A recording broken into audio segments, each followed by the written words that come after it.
Assalamualaikum warahmatullahi wabarakatuh. Halo semuanya, perkenalkan nama saya Della Hafizulaihah dengan NIM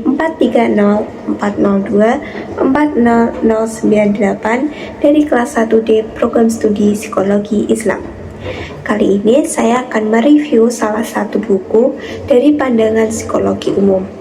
Nah, salah satu buku yang saya ambil adalah buku yang berjudul tentang Hidup Tak Selalu Baik-Baik Saja. Buku ini adalah buku karya dari Zizi Aurora. Nah, di dalam buku ini memiliki 194 halaman. Bahasa yang digunakan dalam buku ini cukup sederhana, sehingga kita sebagai pembaca bisa memahami apa isi dari buku ini.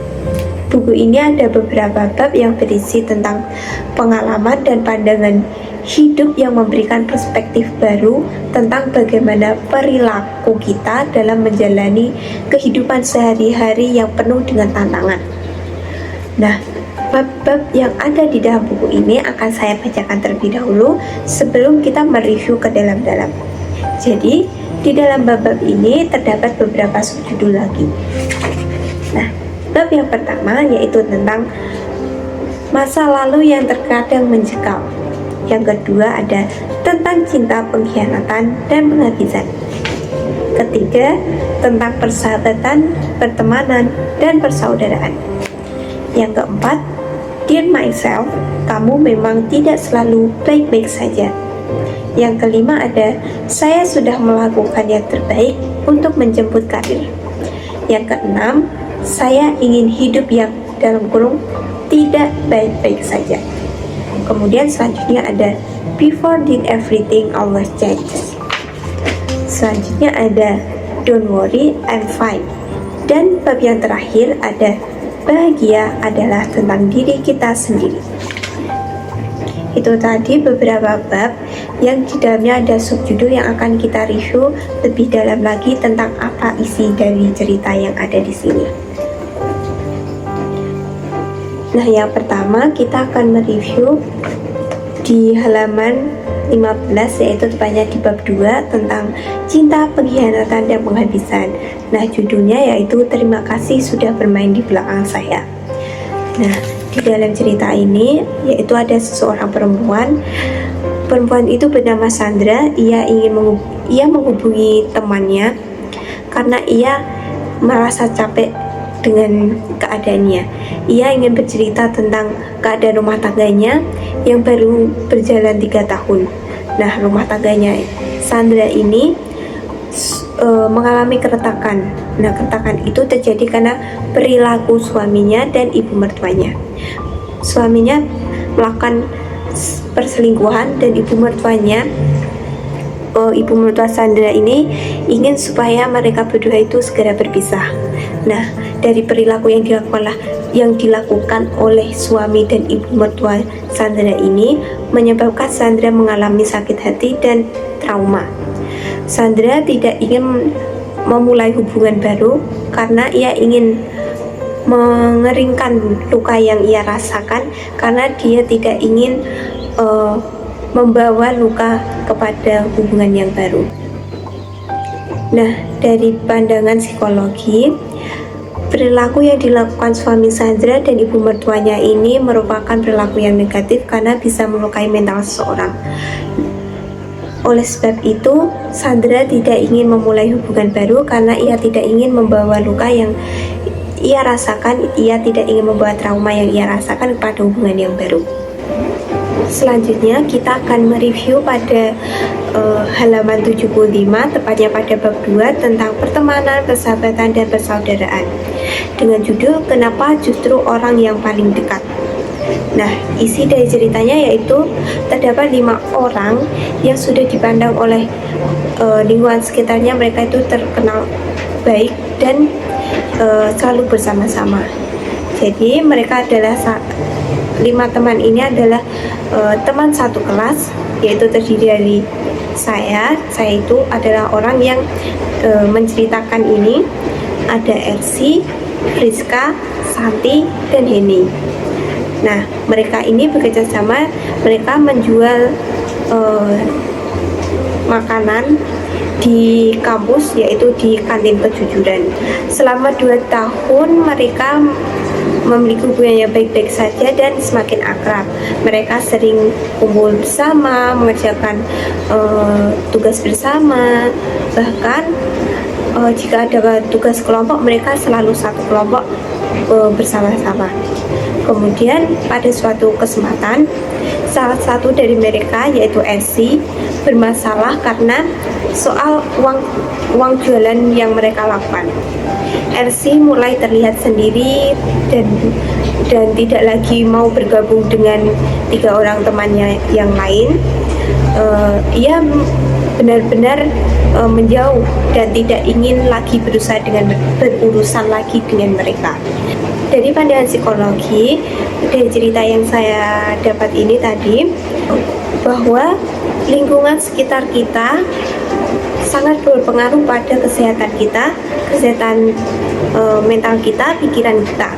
Karena orang di sekitar kita tidak selalu berbuat baik kepada kita. Ada waktunya mereka akan mengeluarkan sikap-sikap yang negatif yang selama ini kita tidak tahu. Dari pikiran yang saya dapat dari cerita tadi, yaitu bahwa bersahabat sekalipun tidak seharusnya terlalu dekat dan kemana-mana harus bersama, karena suatu saat kita akan berpisah dan perpisahan itu disebabkan dari hal-hal yang tidak terduga. Nah, selanjutnya kita akan mereview pada halaman 86, yaitu bab tentang Learn Myself, hidup tidak selalu baik-baik saja. Judulnya yaitu Saya Menangis dan Semesta Masih Peduli. Petikan yang bisa saya ambil dari cerita ini yaitu, tempat terbaik bagi saya untuk menangis adalah di perjalanan sambil mengendari motor, di pantai atau di alam yang sepi. Saya akan kembali ke alam untuk menangis. Kenapa? Supaya saya sadar bahwa ternyata semesta masih peduli dan selalu menyediakan tempat terbaik bagi saya saat ingin menangis. Maksud dari isinya dari pandangan psikolog yaitu bahwa lingkungan dan pemikiran kesehatan mental kita sangat berkaitan erat. Kenapa? Ketika kita mengalami stres, terus banyak pikiran, kurang fresh, kita bisa refreshing ke tempat-tempat seperti pantai, gunung, dan alam-alam yang lain, karena kita di sana bisa melepas semua pikiran kita, karena kita bisa menikmati keindahan yang ada. Selain itu, saat kita merasa sedih juga, lingkungan-lingkungan seperti alam, pantai, dan alam lainnya itu bisa membuat kita merasa lebih lega, karena kita bisa meluapkan semua isi hati kita kepada alam semesta. Jadi lingkungan itu sangat berperan penting dan sangat berpengaruh besar untuk kesehatan mental kita, untuk pikiran kita, dan untuk masa depan kita. Setelah mereview buku yang berjudul Hidup Tak Selalu Baik-Baik Saja, maka dapat kita telaah lagi melalui pandangan Islam. Nah, di sini dijelaskan pada Quran surat Ar-Rum ayat 21 yang berbunyi, A'udzubillahi minasyaitonirrajim. Bismillahirrahmanirrahim. Wa min ayatihi an khalaqa lakum min anfusikum azwajan litaskunu ilaiha wa ja'ala bainakum mawaddaw wa rahmah. Inna fi dzalika la ayatil liqaumin yatakabbarun. Yang artinya, di antara tanda-tanda kebesarannya ialah bahwa Dia menciptakan pasang-pasangan untukmu dari jenis dirimu sendiri agar kamu merasa tentram kepadanya.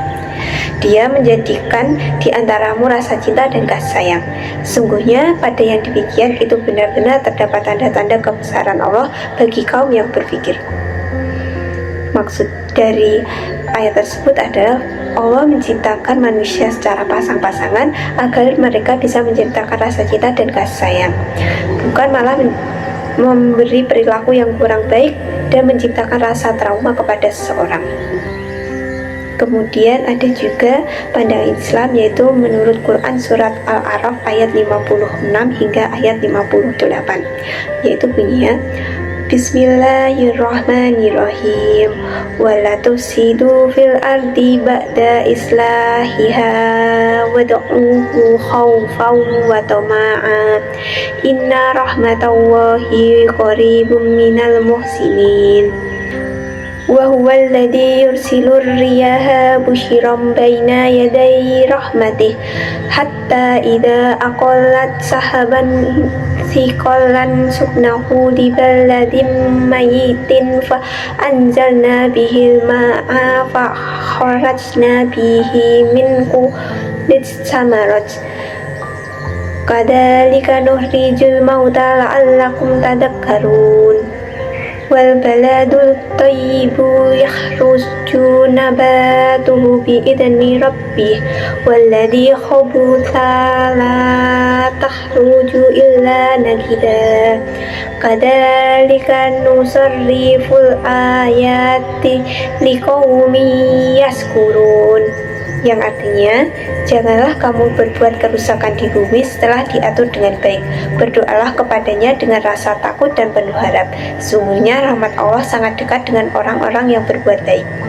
Dialah yang mendatangkan angin sebagai kabar gembira yang mendahului kedatangan rahmatnya.